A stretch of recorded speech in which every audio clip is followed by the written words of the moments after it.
السلام عليكم.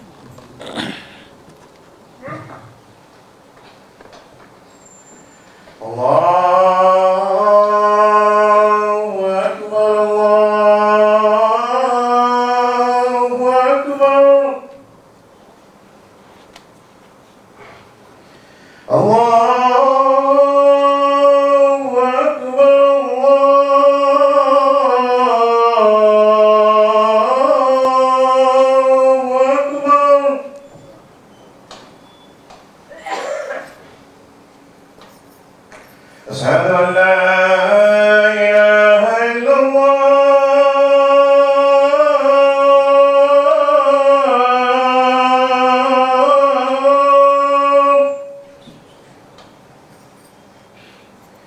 أشهد أن لا إله إلا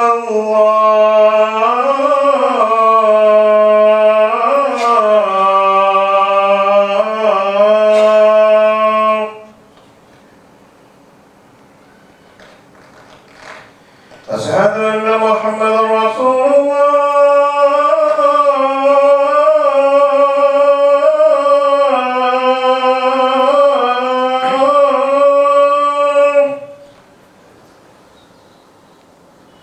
أشهد أن محمدا رسول الله.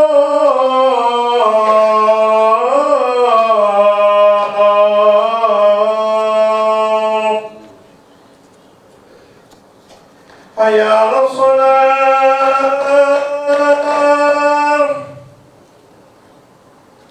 حي على الصلاة،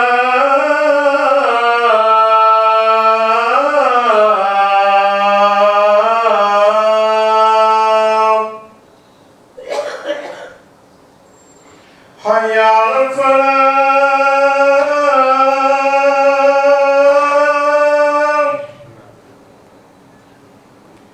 حي على الفلاح.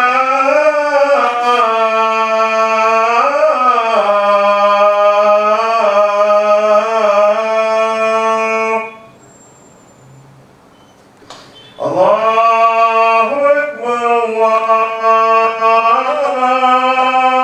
أكبر، لا إله إلا الله.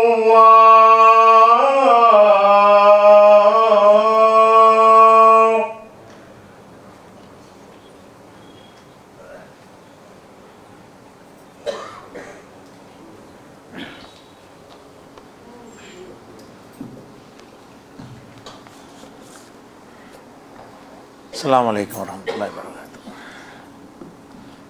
الحمد لله نحمده ونستعينه ونستغفره ونعوذ بالله من شرور أنفسنا ومن سيئات أعمالنا. من يهده الله فلا مضل له ومن يضلله فلا هادي له. وأشهد أن لا إله إلا الله وحده لا شريك له وأشهد أن محمدا عبده ورسوله. أما بعد. கண்ணியத்திற்குரிய எல்லாம் வல்ல அல்லாஹு ஜல்லஷானஹு தஆலாவின் நல்லடியார்களே, எந்த ஒரு மனிதராக இருந்தாலும் அவர் மரணித்து விட்டார் என்று சொன்னால் அவர் இந்த உலகத்தோடு எந்த வகையிலையும் தொடர்பு கொள்ள முடியாது. இந்த உலகத்தில் நடப்பதை அவருக்கு அறிந்து கொள்ளவும் முடியாது.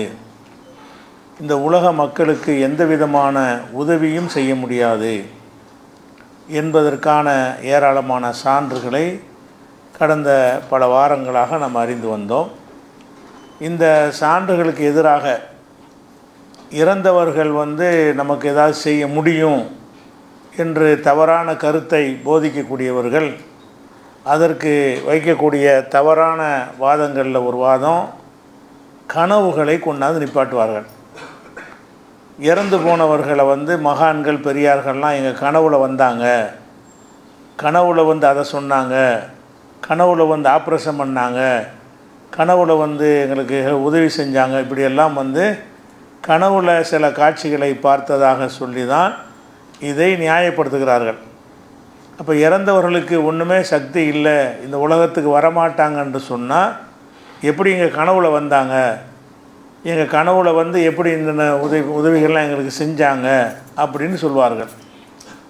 அப்போ இந்த கனவை பற்றிய ஒரு சரியான மார்க்கத்தினுடைய புரிதலும் இல்லை, பொதுவாக கனவை பற்றின ஒரு அறிவும் இல்லாத காரணத்தினால தான் இதையெல்லாம் ஒரு ஆதாரமாக கொண்டாந்து நிப்பாட்டுறாங்க. இப்போ கனவை பொறுத்த வரைக்கும் பொதுவான நம்முடைய அறிவை கொண்டு சிந்திக்கக்கூடிய நேரத்தில் கனவை பற்றி நமக்கு தெரியக்கூடிய விஷயம் என்னன்னு கேட்டால், நான் உங்கள் கனவில் நான் வர்றேன், வந்தால் நீங்கள் என்னை கனவில் பார்த்துட்டீங்கல்ல, நான் என்னை நீங்கள் கனவில் பார்த்தது எனக்கு தெரியாது, உங்களை நான் கனவில் பார்க்குறேன், நான் தான் உங்களை கனவில் பார்த்தேனே தவிர உங்களுக்கு தெரியுமா நம்ம இன்னார் கனவில் போனோம் அப்படின்னு தெரியுமா? உலகத்தில் உசுரோடு வாழக்கூடிய பலரை நீங்கள் கனவில் பார்த்துருப்பீங்க. பார்த்தவொன்னு நீங்கள் அவர் போய் கேளுங்க, நேற்று கனவுல என் கனவுல நீங்கள் வந்தீங்களான்னு. ஆமாம் நான் தான் வந்தேன் அப்படி சொல்லுவாரா? சொல்ல மாட்டார். ஏன்னா நம்ம சொல்லி தான் அவருக்கே தெரியும்.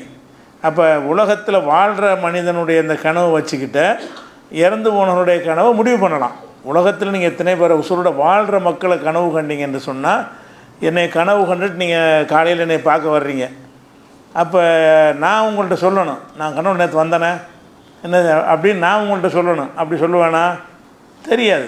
நீங்களாக உங்கள் கனவுல என் கனவில் வந்தீங்கன்னு சொன்னால் தான் எனக்கு தெரியும். அப்போ கனவு கண்டவனுக்கு மட்டும்தான் அது தெரியுமே தவிர, கனவில் யாராவது வர்றாங்கன்னு சொன்னால் அதனுடைய அர்த்தம் என்ன? அவங்க வர்றாங்கன்ற அர்த்தம் கிடையாது. அவங்களுக்கு தெரியவும் செய்யாது. இந்த கனவுல வந்தவருக்கு என்ன செய்யாது, நம்ம அந்த கனவுல போகணுன்னு தெரியாது. இப்போ உலகத்தில் வாழக்கூடிய மக்களுடைய கனவுலேருந்து இது விளங்குற மாதிரி தான் மரணித்தவர்கள் நீ கனவுல பார்த்தாலும் அவங்க வர்றாங்கன்னு அர்த்தம் கிடையாது. அவங்களுக்கு அப்படி உங்களுக்கு காட்சி அப்படி தெரிகிறதே தவிர அவர் தான் உங்கள்கிட்ட வருகிறார் என்றோ இந்த உலகத்தை திரும்பி உங்களுக்கு உதவி செய்கிறாரு என்றோ அதுக்கு பொருள் கொள்ளவே முடியாது. அப்படி கொள்வதாக இருந்தால் அது பொய் என்பது நீங்கள் உலகத்தில் வாழக்கூடிய மக்களை கனவுல பார்க்குறீங்கல்ல, உசுரோடு உள்ள ஆளுக்களை கனவுல பார்க்குறீங்கல்ல, அதை வச்சு நீங்கள் விளங்கிக்கலாம். உசுரோடு உள்ள ஆள் எவ்வளோ பேர் கனவுல பார்க்குறோம், கனவுல பார்த்தா யார் கனவுல வந்தார் அவர் தான் மக்களுக்கு சொல்லணும், நான் இத்தனாந்தேதி நான் கனவுல போனேன், அவருக்கு இன்னும் செய்தியை சொல்லிட்டு வந்தேன் அப்படின்னு யாராவது சொல்லி கேட்டிருக்கிறீங்களா? கேட்கல. யார் கண்டார் அவர் தான் சொல்லுவார். கனவு என்ன செய்கிறது, யார் நான் கண்டால் நான் தான் சொல்லணும் இந்நேரம் கனவுல பார்த்தேன். அப்போ யாரை நம்ம கனவுல பார்த்தாலும் சரி நமக்கு அப்படி காட்டப்படுதே தவிர அவர் இங்கே வரல, அவர் வரலைங்கிறதுக்கு என்ன ஆதாரம்னா அவருக்கே தெரியலையே.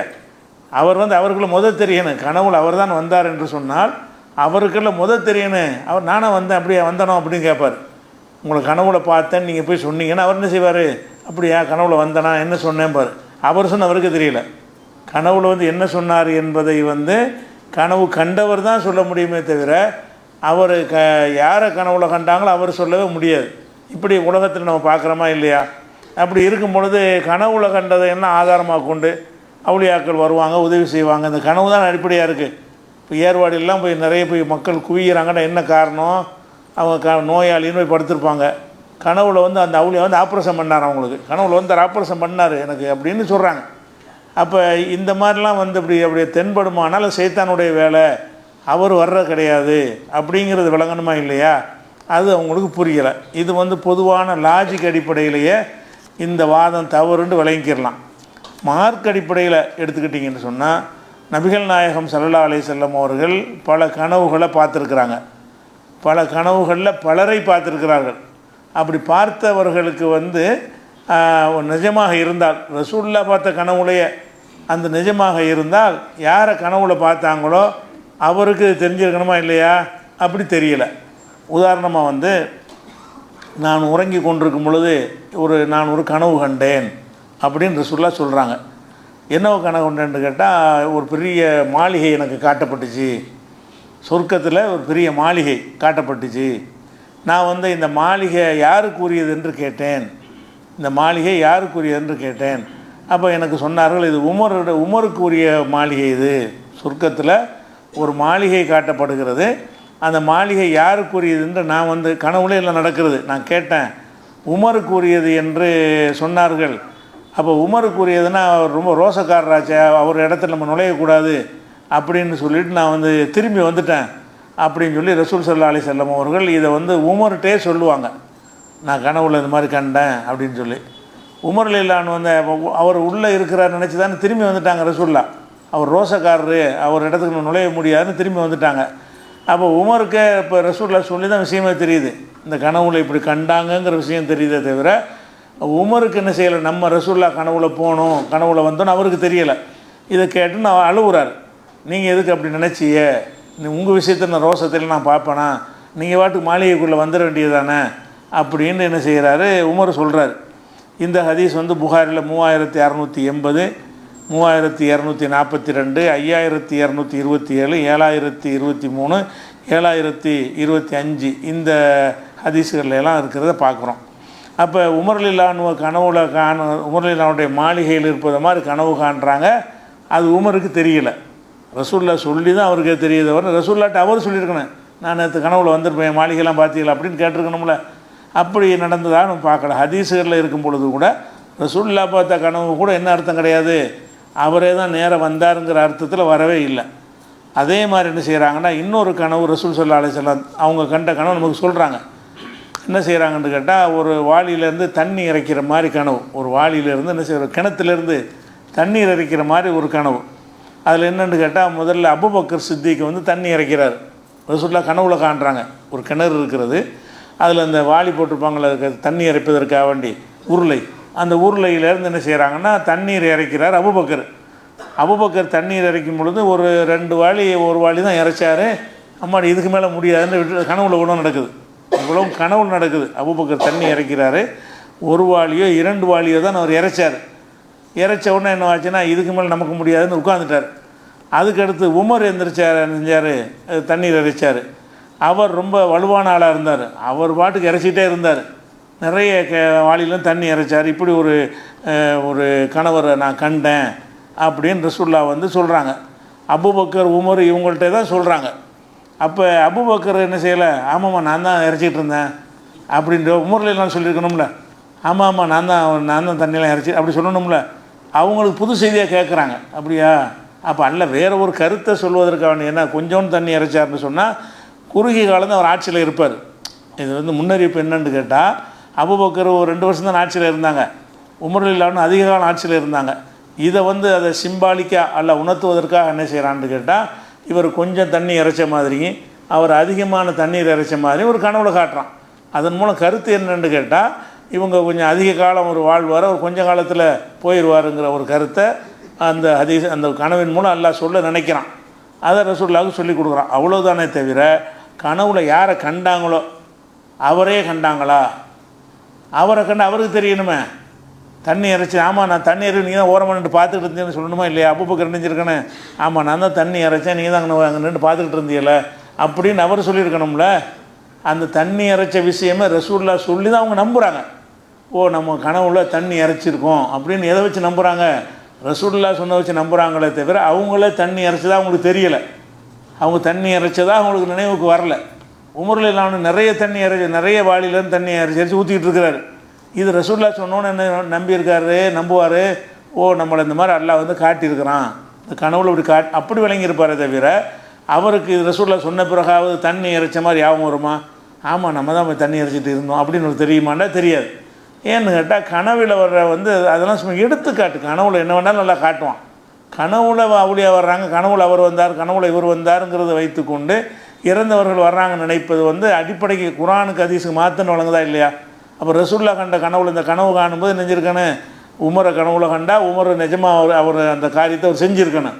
அபூபக்கர் கனவுல கண்டா அபூபக்கர் அந்த காரியத்தை நெசமாக செஞ்சாரா? 2 பேருமே தண்ணி இறைக்கலை. அபூபக்கரும் தண்ணி இறைக்கலை, உமரும் தண்ணி இறைக்கலை. தண்ணி இறைச்சதாக கனவு காணப்படுது. அப்படின்னா என்ன அர்த்தம்? அந்த செயல் செய்வதாக நீங்கள் எதை கண்டாலும் சரி அவங்க செஞ்சாங்கன்ற அர்த்தம் கிடையாது. அவங்களுக்கு தெரியாது யார் கனவுல நான் கனவுல வந்தால் எனக்கு தானே முதல்ல தெரியணும். அந்த கனவுல காணப்பட்ட அபூபக்கர் அவர்களுக்கும் கனவுல நம்ம இந்த மாதிரி ரசூலுல்லாஹ் கனவுல நம்ம போனோம், நம்ம ஒரு கணத்தில் தண்ணி இறைச்சோம் அப்படின்னு அவருக்கு தெரியலை, உமருக்கு தெரியலை. ஆமாம் நம்ம அபூபக்கர்கிட்ட ஜாஸ்தியாக தண்ணி இறைச்சோம், ரசூலுல்லாஹ்வுடைய கனவுல போய் இதெல்லாம் செஞ்சோம் அப்படின்னு அவங்க 2 பேருக்கும் தெரியுமா? 2 பேருக்கும் தெரியல. இந்த சம்பவம் நீங்கள் எடுத்துக்கிட்டிங்கன்னா புகாரில் 3664வது ஹதீஸ்லையும் 7021வது ஹதீஸ்லையும் 7022வது ஹதீஸ்லையும் இருக்கிறது. அப்போ நபிகள் நாயகம் ஸல்லல்லாஹு அலைஹி வஸல்லம் அவர்கள் கனவுல சிலரை பார்க்கிறார்கள், நிஜமாக பார்த்தார்கள்ன்றது அர்த்தம் இல்லை. ரசூலுல்லாஹ் கனவுல பார்த்தாலும் என்ன அர்த்தம் இல்லை, நிஜமாகவே அப்போ உமரை பார்த்தாங்க, நிஜமாக அபூபக்கரை பார்த்தாங்க அப்படின்னு அர்த்தம் கிடையாது. நிஜமாக அவர்கள் வரவே இல்லை. அவர்கள் வந்திருந்தால் அவர்களுக்கு முதல் தெரிஞ்சிருக்கணும், அவர்களுக்கு தெரியலை. அப்போ அல்லாஹ் என்ன செய்கிறான்னா எடுத்து காட்டுதல், கனவுல வந்து கற்பனையாகவும் சிலதை எடுத்து காட்டுவான், நிஜமாக நடக்கக்கூடியது நல்லா எடுத்து காட்டுவான். எடுத்து காட்டுதல் தானே தவிர அந்த யாரை நீங்கள் கனவில் பார்க்கிறீர்களோ அவர்களே வருகிறார்கள்ங்கிற அர்த்தம் கிடையவே கிடையாது. உலகத்தினுடைய அறிவுப்படி சிந்தித்தாலும் கிடையாது, ஹதீஸ் படி சிந்தித்தாலும் அந்த மாதிரி பொருள் கொள்ளவே முடியாது. அது ஒரு விஷயத்தை பார்க்குறோம். அதே மாதிரி வந்து நபிகள் நாயகம் ஸல்லல்லாஹு அலைஹி வஸல்லம் அவர்கள் காபாவில் இன்னொரு அவங்க தான் சொல்கிறாங்க, நான் கனவுல தூங்கி கொண்டிருக்கும் பொழுது கனவு கண்டேன் என்று ரசூலுல்லாஹ் சொன்ன இதெல்லாம் நபி ஸல்லல்லாஹு அலைஹி வஸல்லம் அவர்களை நான் கனவுல பார்த்தது என்று சொன்ன செய்திகள். அதே மாதிரி தான் கண்ட இன்னொரு கனவை ரசூலுல்லாஹ் சொல்கிறாங்க, காபத்துல்லாவில் நான் தவாப் செய்கிற மாதிரி கனவு கண்டேன், காபத்துல்லாவில் தவாப் செய்கிற மாதிரி கனவு கண்டேன். அந்த காபாவில் தவாப் செய்யக்கூடிய நேரத்தில் என்னோட சேர்ந்து ஈசா நபியும் தவாப் செஞ்சாங்க மாதிரி கனவு கண்டேன். அதோடு சேர்ந்து தஜ்ஜாலும் ஒரு பக்கம் தவாப் செய்கிற மாதிரி நான் கனவு கண்டேன். அந்த ரெண்டு பேரும் என்ன வடிவத்தில் இருந்தாங்க என்பது வரைக்கும் அந்த ஹதீஸில் விளக்குறாங்க ரசூல் ஸல்லல்லாஹு அலைஹி வஸல்லம். அந்த சுருட்ட முடியாக அந்த மாதிரி அவங்களோட அடையாளத்தெல்லாம் சொல்கிறாங்க. அப்போ நபிகள் நாயகம் ஸல்லல்லாஹு அலைஹி வஸல்லம் அவர்கள் ஒரு கனவு காண்றாங்க. கனவு காண்பதில் யாரை காண்றாங்கன்னா தஜ்ஜாலை காண்றாங்க. தஜ்ஜால் இனிமேல் தான் வரவே போகிறான். முதல்ல இல்லாத ஆளை பார்க்குறாங்க, கனவுல கண்டது யார் தஜ்ஜாலை பார்க்குறாங்க. அப்போ தஜ்ஜாலை பார்த்தேன்னு ரசூலுல்லாஹ் சொல்லும்போது தஜ்ஜாலுடைய அடையாளத்தையெல்லாம் சொல்கிறாங்க. ஆனால் தஜ்ஜாலையை பார்த்தாங்க, தஜ்ஜாலை பார்க்கல. ஏன்னா தஜ்ஜால் இனி தான் பிறந்து வரப்போகிறான், தஜ்ஜாலுங்கிறவன் இனி தான் வரப்போகிறானே தவிர ரசூலுல்லாஹ் வாழ்ந்த காலத்தில் தஜ்ஜால் என்ன செய்யலை, வரவே இல்லை. அப்படி இருக்கும் பொழுது வராத ஒருத்தனை பார்த்தாங்கன்னா என்ன அர்த்தம், அவர் தஜ்ஜாலை வந்தாண்ட அர்த்தமா? தஜ்ஜால் எப்படி இருப்பான்னு நல்லா காட்ட நினைக்கிறான். ரசூலுல்லாஹ்வுக்கு வந்து தஜ்ஜாலுடைய தோற்றம் எப்படி இருக்கும் அப்படின்னு நல்லா அறிவிக்க நினச்சி ஒரு படத்தை எடுத்து காட்டுற மாதிரி தான் அது. நம்ம ஒரு ஆளுக்கு ஒரு என்ன மாப்பிள்ளை பொண்ணு பார்க்கும்போது இது மாப்பிள்ளையோட ஃபோட்டோன்னு காட்டுவீங்கல்ல, ஃபோட்டோன்னு காட்டினா அவரேன்ற அர்த்தமா? இல்லை, அந்த மாதிரி சும்மா காட்டுவது, எடுத்து காட்டுவது தான் தஜ்ஜால் தவிர நிஜமாக ரசூல் ஸல்லல்லாஹு அலைஹி வஸல்லம் அவர்கள் தஜ்ஜாலை பார்க்கல. ஏன்னா தஜ்ஜால் இனிமேல் தான் வரப்போகிறான், ரசூலுல்லாஹ் காலத்தில் பிறக்கவே இல்லை. அதே மாதிரி ஈசா நபியை பார்த்தேங்கிறாங்க. ஈசா நபி ஒரு 4வது வானத்தில் உயர்த்தப்பட்டிருக்கிறார். ஈசா நபி உயர்த்தப்பட்டு கபூரில் கூட கிடையாது, அவர் நெஞ்சில் அல்லாஹ்வுடைய கண்ட்ரோலில் எடுக்கப்பட்டு அங்கே இருக்கார். அங்கே மேராஜில் போகும்போது பார்த்தும் இருக்கிறாங்க. மேராஜில் போகும்போது வானத்திலையும் அவரை பார்த்தும் இருக்கிறாங்க. அல்லாஹ் உயர்த்தி கொண்டான் என்பதற்கு ஆதாரமும் இருக்கிறது. அப்படி இருக்கக்கூடிய நேரத்தில் ஈசா நபி இங்கே எப்படி பார்ப்பாங்க? அவர் வரக்கூடிய டயத்தை ரசூலுல்லாஹ் சொல்லிட்டாங்களே, எப்போ வருவாங்க? யுக முடிவு நாளில் தான் ஈசா வரும். ஈசாவை இங்கே காபாவில் பார்க்கவே இல்லை, வரவே முடியாது. அவருக்கு கொடுக்கப்பட்ட டயத்தெலாம் வர முடியும். அவர் வருவதற்கு கொடுக்கப்பட்ட டைம் என்ன? கியாமத் நாள் நெருங்கும்போது தஜ்ஜாலை கொள்வதற்கு தான் வருவார். அந்த கியாமத் நாள் நெருங்குற நேரத்தில் தான் அவர் என்ன செய்வார்? ஈசா நபி இறங்கி வருவார்னு இருக்குது. அப்போ ஈசா நபி வந்து அதுக்கு முன்னாடி இங்கே பார்த்தாங்கன்னு சொன்னால் கண்டிப்பாக அவர் வரலன்னு தானே அர்த்தம். அவர் வர முடியாது, அவர் வருவதற்கு அனுமதி கிடையாது. அவர் இப்போ தான் வரணும். அவர் கடைசி காலத்தில் வந்து தஜ்ஜாலை கொன்று விட்டு ஒரு சரியான ஒரு ஆட்சியை உண்டாக்கிட்டு போகிறதுக்கு தான் இறுதி கட்டத்தில் கியாமத் நாள் அவர் வந்தோன்னே கியாமத் நாள் சசன் நெருங்கி வந்துடும். அப்போ அந்த மாதிரியான யஜூஜ் மோஜூஜ் இந்த தஜ்ஜாலு இவங்கெல்லாம் எதிர்த்து போரிடக்கூடியவராக தான் ஈசா நபி வருவார். இப்போ எதுக்கு வர்றார்? ரசூலுல்லாஹ் காலத்தில் ஏன் வர்றார் அவர்? ரசூலுல்லாஹ் அந்த உலகத்தில் வாழ்ந்து கொண்டிருக்கும்போது அவர் எப்படி வந்திருப்பார்? கனவுல வருவார். ஆனால் நிஜத்தில் வரவில்லை. அப்போ ரசூலுல்லாஹ் வந்து ஈசா நபியை பார்த்ததும் நிஜமாக அவர் அங்கே வந்தார்னு அர்த்தம் கிடையாது. ஈசா நபிகிட்ட போய் கேட்டால் நீங்களா போனீங்கன்னா அவர் தெரியாது. நீ கனவுல ரசூலுல்லாஹ் கனவுல போய் இது மாதிரி போனீங்களா, காபாவை தவாப் செஞ்சீங்களான்னு அவர்கிட்ட போய் கேட்டோம்னா அவர் தெரியாதும்பார். ஏன்னு கேட்டால் அவர் வரல, அவர் வரவே முடியாத. கனவுல வந்தது அவர் தான் வர்றாருன்னு சொன்னால் இஸ்லாமிய நம்பிக்கைப்படி ஒரு ரசூலுல்லாஹ்வுடைய சொல்படி அவர் வர முடியாத. ஈசா நபி என்ன எப்படி கியாமத் நாள் ரசூலுல்லாஹ்வுக்கெல்லாம் பிறகுல வருவார். அப்போ அந்த மாதிரி உள்ளவரை வந்து காபாவில் தவாப் செய்கிற மாதிரி தவாப் அவன் செய்வான முதல்ல அவனை எடுத்து காட்டுறதுக்காக வேண்டி தான் எல்லாம் காட்டுறானே தவிர அதில் என்ன கிடையாது, நிஜம் கிடையாது. கனவுல ஒன்றை பார்த்தோம் என்று சொன்னால் ஒரு அவுளியான்னு சொல்லிட்டு ஒருத்தர் கனவுல வர்றாருன்னு வைங்களேன். நீங்கள் அந்த அவுளியா முதல் பார்க்கல, நாகூர் ஆண்டவரை கனவுல பார்த்தேங்கிறான் வந்துக்கிட்டு, நீ அவரை பார்த்தியா முதல்ல? அவர் இப்படி இருப்பான்னு உனக்கு தெரியுமா? தெரிஞ்சால் தானே இன்னார் வந்தான்னு கனவுல சொல்ல முடியும். என்னை பார்த்தவர் தான் கனவுல நான் வந்தால் என்னை கண்டுபிடிக்க முடியும். என்னை பார்க்காத ஒரு ஆள் என்னை கனவுல கண்டார்னு வைங்க, எவனோ ஒருத்தர் நினச்சிக்கிடுவார் தவிர நான் வழங்கிடுவார். அவர் என்னை நான் தான் வந்தேன்னு தெரிவதாக இருந்தால் அவரோட நான் வாழ்ந்துருக்கணும், பழகி இருக்கணும், இந்த என்னுடைய முகம் வந்து அவருக்கு பதிஞ்சு இருக்கணும். அப்படிப்பட்ட நேரத்தில் என்னை கனவுல கண்டா இவர் தான் கனவுல வந்தார் அப்படின்னு நீங்கள் என்னையை பற்றி நீங்கள் சொல்லலாம். என்னையை வந்து ஒரு 200 வருஷத்துக்கு பிந்தி வர்றவன் கனவுல கண்டான்னு வைங்க, என் பேரை சொல்லிட்டு வரத்தர் கனவுல கண்டான்னு வைங்க, அவன் எப்படி நான் தான் இப்படி சொல்லுவான்?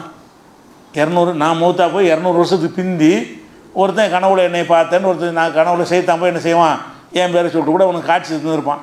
பார்த்தேங்கிறான். நீ எப்படி நம்புவீங்க? நீ எப்படிப்பா அவரை பார்த்த? அவர் எப்படிப்பா உனக்கு தெரியுமா? அவரோட தோற்றம் உனக்கு தெரியுமா? நீ பார்த்துருக்கிறியா? பழகி எப்படின்னு சொல்ல முடியும் அப்படின்னு கேட்பமா இல்லையா? அப்போ கனவுல வருவதற்கு என்ன இருக்குன்னா, முதல்ல நமக்கு ஒரு அறிமுகமாச்சு இருக்கணும். இவன் என்ன செய்கிறான்னா, அப்துல் காதர் ஜிலானி கனவுல வந்தாருங்கிறான். அப்துல் காதர் ஜிலானி என்ன மாதிரி இருந்தால் உனக்கு தெரியுமா? அப்துல் காதர் ஜிலானின்னு பேரை சொல்லி சைத்தான் வந்திருக்கான்னு அர்த்தம், அவ்வளோதான். அப்துல் காதர் ஜிலானி சொன்ன விஷயங்கள் கெட்டதாக இருந்தால் சைத்தான் வந்திருக்கான்னு அர்த்தம். சொன்ன விஷயங்கள் நல்லதாக இருந்துச்சுன்னு சொன்னால் ஏதோ எல்லாம் சோதிக்கிறத சொல்கிறான்னு அர்த்தம் வச்சுக்கிறேன். மார்க்கத்துக்கு விரோதமான காரியங்களை ஒரு பெரியார் பேரில் வந்து சொன்னார்கள்னா என்ன விளைக்கிறேன்னு, பெரியார்கள்லாம் அப்படி சொல்ல மாட்டாங்க. சைத்தான் வந்து அந்த பேரை பயன்படுத்தி இருக்கிறான்னு விளங்கணுமே தவிர, நம்ம கனவுல நாகூர் ஆண்டவர் வந்தார், அப்துல் காதர் ஜிலானி வந்தார் நம்ப முடியாது. நீ நம்புறதா இருந்தால் அவர் பார்த்துருக்கணும். அவர் இப்படி தான் நீ கனவுல பார்த்த மாதிரி தான் இருப்பான்னு நீ எப்படி சொல்கிற? நீ கனவுல பார்த்துருக்குற, அப்போ அவர் தோற்றத்தில் பார்த்துருப்பியா இல்லையா? அந்த மாதிரி தான் இந்த உலகத்தில் வாழ்ந்தார் அப்படிங்கிறது ஏதாவது ஒரு ப்ரூவ் பண்ண முடியுமா உன்னால்?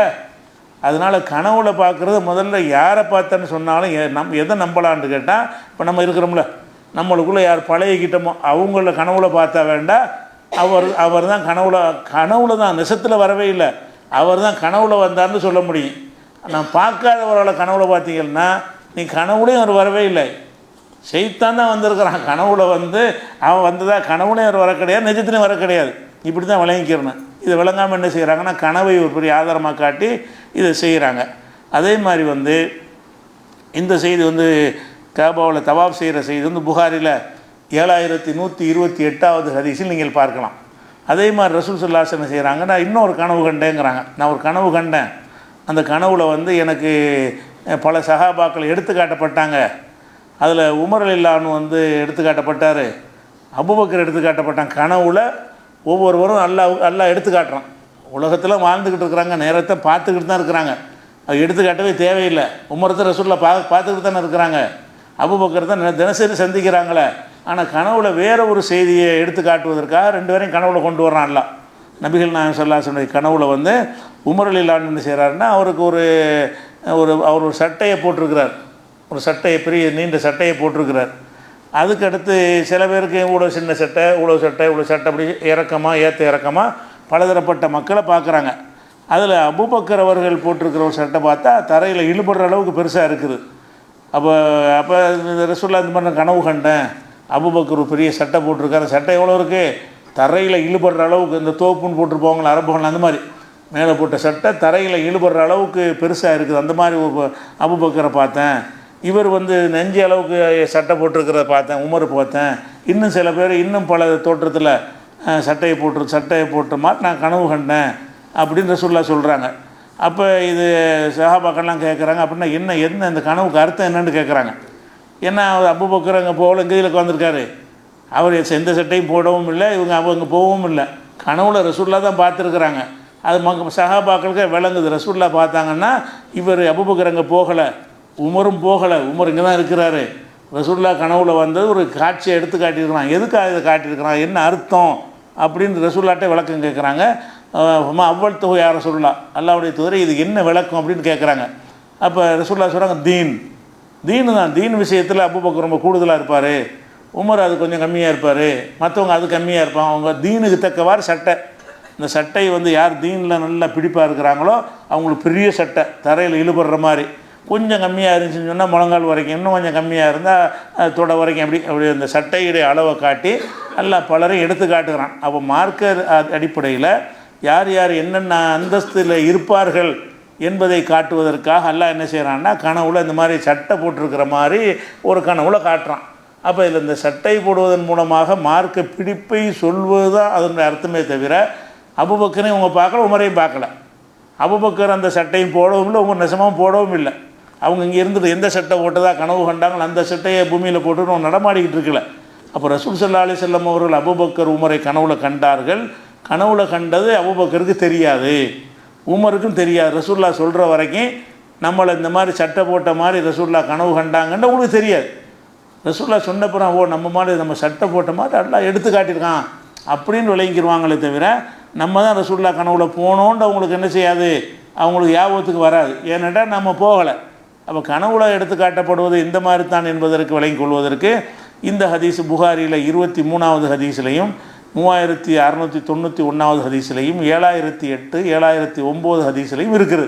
அப்போ இந்த 4 ஹதீஸ் புகாரில் மட்டுமே 4 இடத்துல வருகிறது. அப்போ சட்டை பலவிதமான உயரங்களில் சட்டை போட்டதாக சைஸுகளில் சட்டை போட்டதாக அதில் எடுத்து காட்டுறான்னு சொன்னால் அவங்களே அங்கே வந்தாங்கன்னு அர்த்தம் கிடையாது. அவங்க இங்கே தான் இருந்துக்கிட்டு இருக்கிறாங்க, பூமியெல்லாம் வாழ்ந்து கொண்டு இருக்கிறார்கள். கனவுல வந்து அங்கே காட்சி தந்தது வந்து கனவு தான், அது ஒரு காட்சி தானே தவிர அது நிஜம் இல்லை. அப்போ நம்மளே உலகத்தில் சொல்ல முடியல, நடக்க முடியாத ஒரு விஷயத்தை ஒருத்தன் சொன்னால் என்னடா கனவு காட்டிட்டு கேட்பமா இல்லையா?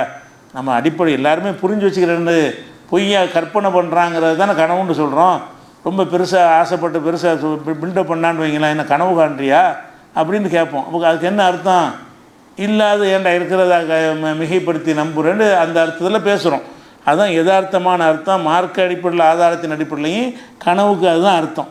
அதே மாதிரி வந்து ரசூல் ஸல்லல்லாஹு அலைஹி வஸல்லம் அவர்களுக்கு என்ன செய்யுதுன்னா இதே மாதிரி அவங்க தான் சொல்கிறாங்க, இன்னொரு கனவு நான் கண்டேன், நான் ஒரு கனவு காணுகிறேன், அந்த கனவுல எனக்கு வந்து பால் தரப்படுகிறது, நான் பாலை குடிச்சிட்டு மீதி உள்ள பாலை வந்து உமர் ரலியல்லாஹு கொடுத்தேன்.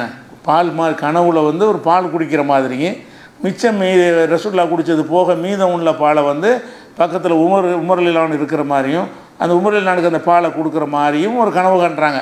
அப்போ இது ரசூலுல்லாஹ் வந்து சொல்கிறாங்க, இந்த மாதிரி கனவு கண்டேன், நான் கனவு பால் குடிச்சிட்டு உமருக்கு கொடுத்தேன்றவுடனே ஆமாம்மா நீ கொடுத்து நான் டேஸ்ட்டாக இருந்துச்சு அப்படின்னு உமர் சொன்னாரா? அவருக்கு தெரியாத, அவர் போகவே இல்லை. கனவுங்கிறது சும்மா எடுத்து இவருக்கு அதுக்கு சம்மந்தமே கிடையாது. கனவுங்கிறது கனவு காண்பவருக்கு தான் சம்மந்தம் இருக்குமே தவிர யாரை கனவுல கண்டார்களோ அவர்களுக்கு இந்த கனவோட எந்த சம்மந்தமும் கிடையாது.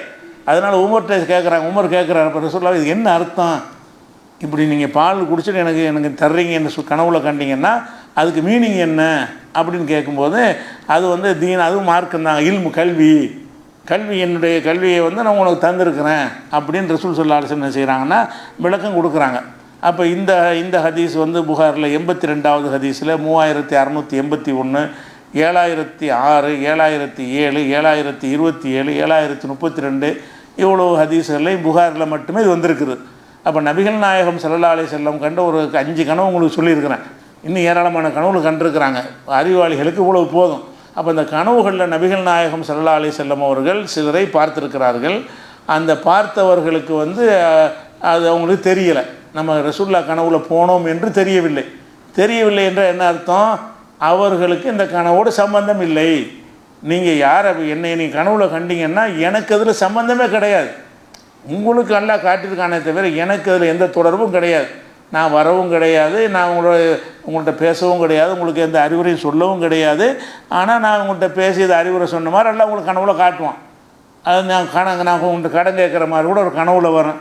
அப்போ நான் கனவுல கடன் வாங்கினே தாங்கன்னு கேட்பீங்களா? ஒரு நாளைக்கு ஒருத்தர் கனவுல என்ன செய்வார், கடன் இப்போ ஒரு 1000 ரூபா கடன் தாங்கன்னு கேட்குற மாதிரி நீங்கள் அந்த கடன் கொடுத்த மாதிரி கனவு காண்பீங்க. காலையில் போய் நேற்று வாங்கின கடனை கொடு அப்படின்னு கேட்பீங்க. உலகத்தில் யாராவது கேட்டிருக்கிறீங்களா? உங்களுக்கே தெரியுது கனவுங்கிற சும்மா எடுத்து காட்டுறது தான். நெசமாக இருந்தாலும் வரல, அவர் வரவும் இல்லை, நம்ம கடன் வாங்கவும் இல்லை, அவர் கொடுக்கவும் இல்லை, இப்படி தான் வழங்கி வச்சுருக்கிறீங்க. மார்க்கத்தில் மட்டும் ஏன் குழப்புறீங்க? என்ன உலகத்து விஷயத்தை கரெக்டாக வழங்கியிருக்கிறீங்க. அப்போ பெரியார் கனவுல வந்தார், அவுலியா கனவுல வந்தார்னு சொல்லி தானே வழிகட்டு போகிறாங்க எல்லாருமே. இதை சொல்லி ஷைத்தான் வந்து மக்களை வழிகெடுப்பதற்காக என்னத்தையாவது கனவுல காட்சி மாதிரி காட்டுவான். கனவே வராதுன்னு சொல்லலை, பொய் சொல்கிறாங்கன்னு சொல்லலை, நிஜமாக என்னதையே பார்த்துருப்பாங்க. பார்த்துட்டு என்ன செய்கிறாங்கன்னா அவுலியாவை அந்த எந்த பேரை சொல்லிட்டு ஷைத்தான் வழிகெடுக்கிறானோ அது நிஜம்னு நினைத்து கொண்டு என்ன செய்கிறாங்கன்னு கேட்டால் ஒரு தர்கா கட்டுவதற்கெல்லாம் கனவு காரணமாக இருக்குது. ஒன்றுமே இல்லாத ஊர்களில் எங்கே நாங்கள் சங்கரமந்தில் இருக்கிற காலத்தில் ஒன்றுமே இல்லாத முஸ்லீமையே வாழாத ஊர்கள் வந்து தர்கா கட்டுறாரு ஒரு ஆள். என்னடான்னு கேட்டால் இங்கே நான் அடங்கி இருக்கிறேன், எனக்கு தர்கா கட்டுன்னு ஒரு அவுலியா வந்து கனவுல சொன்னாருங்கிறான். அதுக்காக வேண்டி பெரிய தொகையை செலவு பண்ணி என்ன செய்கிறாங்க, அங்கே ஒரு தர்கா கட்டுறான். அப்படி ஒரு ஆள் இருந்ததாக அந்த ஊர் மக்களுக்கே தெரியல. இவன் கனவுல வந்ததை நம்பி என்ன செய்கிறான், பல லட்ச ரூபா செலவு செஞ்சு இடம் வாங்கி அந்த இடத்துல அவர் அடங்கியிருக்கேன்னு சொல்லியிருக்காரு கனவுல. இப்படியெல்லாம் வழிகட்டு போகிறது என்ன காரணம்? நபிமார்களுடைய கனவுல உள்ளதுலையே அதுக்கு கன்ஃபார்மாக சொல்ல முடியலையே. அவர் வகி இத்தனைக்கும் ஒரு செய்தியை சொல்வதற்கு தான் நபிமார்களுக்கு கனவுல வரும். அல்லாஹ்வுடைய ரசூல் ஒருத்தரை கனவுல பார்க்குறாங்க, ஆனால் உண்மையில் அவரை பார்க்கல. அப்போ நீங்கள் பார்த்த கனவுல அவர் பார்த்தாருன்னு நினைக்கிறீங்க? அப்போ நபிகள் நாயகம் ஸல்லல்லாஹு அலைஹி வஸல்லம் மேம்பட்ட நிலையில் நம்ம இருக்கிறோமா? அப்போ இதை சிந்திச்சு பார்த்தோம் என்று சொன்னால் இந்த கனவுகளை கொண்டு ஆதாரமாக காட்டி இறந்தவர்கள் இந்த உலகத்தில் செயல்படுறார்கள்னு நிலைநாட்ட முடியாது. இறந்தவர்கள் வர முடியாது என்பதற்கு அம்புட்டு ஆதாரம் உங்களுக்கு சொல்லியிருக்கிறோம். இறந்தவர்கள் இந்த பூமியோட தொடர்பு கொள்ளவே முடியாது, நீங்கள் உட்கார்றதோ நீங்கள் பேசுகிறதோ நீங்கள் கோரிக்கை வைக்கிறதோ எதுவும் அவருக்கு தெரியாது. எந்த ஒரு தகவலும் இல்லாமல் அருந்து போகிறதுக்கு பேர் தான் மௌத்து. மௌத்துக்கு அர்த்தமே என்ன? உலகத்தோடு உள்ள எல்லா தொடர்பும் முடிஞ்சு போச்சுங்கிறதுக்கு பேர் தான் மௌத்து. அதுக்கு பிறகு செத்து போன ஆளுக்களை எப்படி நீங்கள் கூப்பிட்டுருப்பீங்க? இந்த மாதிரி ஆதாரங்கள் தான். அதை நியாயப்படுத்துவதற்கு என்ன ஆதாரம்? இந்த மாதிரி கனவுகளை ஆதாரமாக காட்டுறாங்க. இன்னும் என்ன மாதிரிலாம் வழி எடுக்கிறார்கள் என்பது இன்ஷா அல்லாஹ் நம்ம அடுத்தடுத்த நாட்களில் பார்க்கலாம். அஸ்ஸலாமு அலைக்கும்.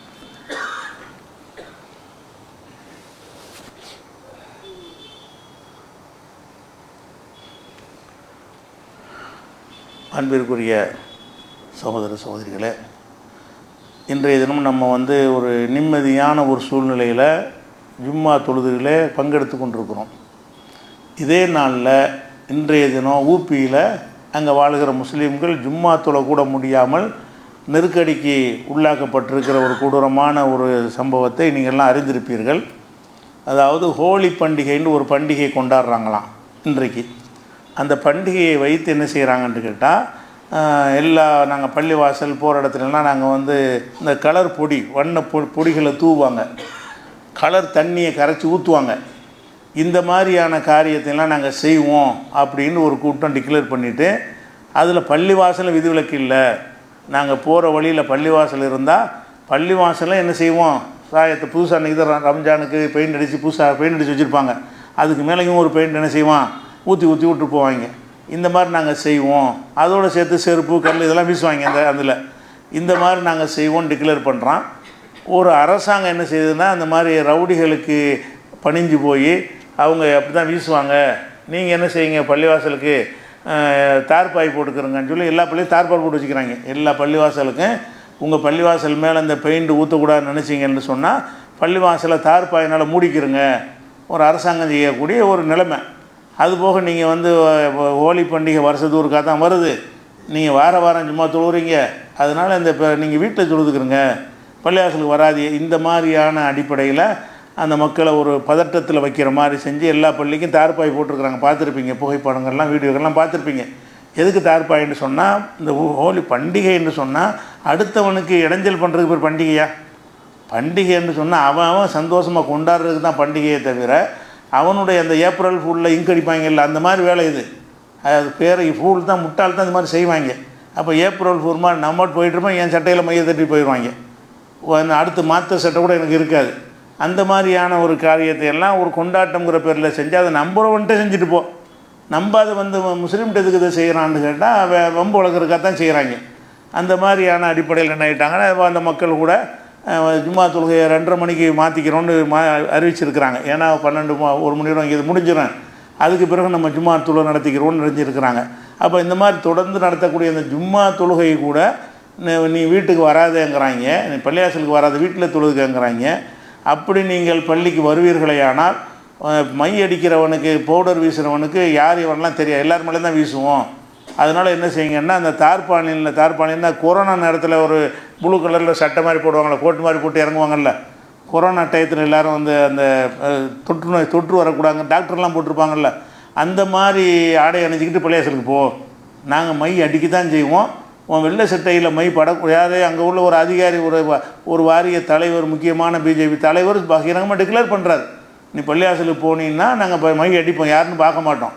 இதுக்கு நீ அது மத சகிப்புத்தன்மைன்னு ரசிச்சுக்கிட்டு போயிடணும். நீ அப்படி இல்லை என்று சொன்னால் நாங்கள் அடிப்போம். நீ ஒரு சட்டையில் மைப்படக்கூடாதுன்னு நினைத்தாயானால் நீ தார்பானியில் சட்டையை போட்டுக்க, அதில் தான் மை படாதில்ல, இந்த கலர் இதில் மைப்படாது, அது மாதிரி செஞ்சுக்கிட்டு உன் சட்டையை காப்பாற்றிக்கன்னு சொல்கிற அளவுக்கு இந்த சட்டம் ஒழுங்கை காப்பாற்ற கடமைப்பட்டிருக்கிற ஒரு அரசாங்கம் என்ன பண்ணுதுன்னு கேட்டால், அவங்க அப்படி தான் செய்வாங்க. நீ உன்னையை நீ காப்பாற்றிக்க, உன்னையை நாங்கள் காப்பாற்ற மாட்டோம், உன் பள்ளிவாசலில் மை வடிக்கக்கூடாதுன்னு நினச்சா நீ தார்பாய் போட்டுக்க, நீ தார்பாலினில் சட்டையை கோட்டு போட்டுக்க அப்படின்னு சொல்கிற அளவுக்கு ஒரு கேடுகட்ட நிலையில் அந்த மக்கள் ரொம்ப நிம்மதியற்ற ஒரு அச்சுறுத்தலுக்கு மத்தியில் வாழ்ந்து கொண்டிருக்கிறார்கள். நம்ம இன்றைக்கி நிம்மதியான முறையில் சும்மா தொழுதுட்டுருக்கோம். நாடு போகிற போக்கு, அரசியல் சாசனத்துக்கு மரியாதை இல்லை. அரசியல் சாசனம் இந்த மாதிரி சொன்னவனை பதவி நீங்கள் டிஸ்மிஸே பண்ணிடலாம் இவன் செய்த வேலைக்கு. அந்த மாதிரியான ஒரு வேலையை நாங்கள் பாதுகாக்க மாட்டோம்னா இதுக்கு ஒரு அரசாங்கம், நீங்கள் தான் உங்கள் இதை பாதுகாத்துக்கிறேன்னா அவங்க அப்படி தான் செய்வாங்க, நீங்கள் சகிச்சுக்கிட்டு போங்கன்னு சொல்கிறதா இருந்தால் இதுவே அவன் பதவியில் இருக்கிறதுக்கு தகுதி கிடையாது, டிஸ்மிஸே பண்ணலாம், ஆட்சியவே கலைக்கலாம் சட்டப்படி. ஏன்னா அரசியல் சாசனத்தில் எடுத்துக்கிட்ட பதவி பிரமாணத்துக்கு மாற்றமாக அந்த பொறுப்பை தட்டி கழிக்கும் விதமாக பகிரங்கமாக ஒரு முதலமைச்சர் பேசுகிறாருன்னு சொன்னால் அதுக்காக வேண்டி அவங்கள டிஸ்மிஸ் பண்ணுற அளவுக்கு உள்ள ஒரு விஷயம். இதை செய்கிறாங்க, ரொம்ப அநியாயம், எல்லை மீறி போய் கொண்டிருக்கிறது. அது அல்லாஹ் தான் காப்பாற்று. தகவலுக்கு தான் இது, ஒன்றும் செய்ய முடியாது. அந்த நாட்டில் இவிஎம் முடிக்காத வரைக்கும் அவங்க என்ன வேணாலும் செய்வாங்க. ஏன்னா திருப்பி மிஷினில் வச்சு அவங்க தான் வரப்போகிறாங்க. இவிஎம் இருக்கிற வரைக்கும் என்ன செய்ய முடியாது, ஒன்றும் செய்ய முடியாது. இதுதான் யதார்த்தமான நிலைமை. ஒரு தகவலுக்காக தெரிஞ்சுக்கிறேங்க. அஸ்ஸலாமு அலைக்கும்.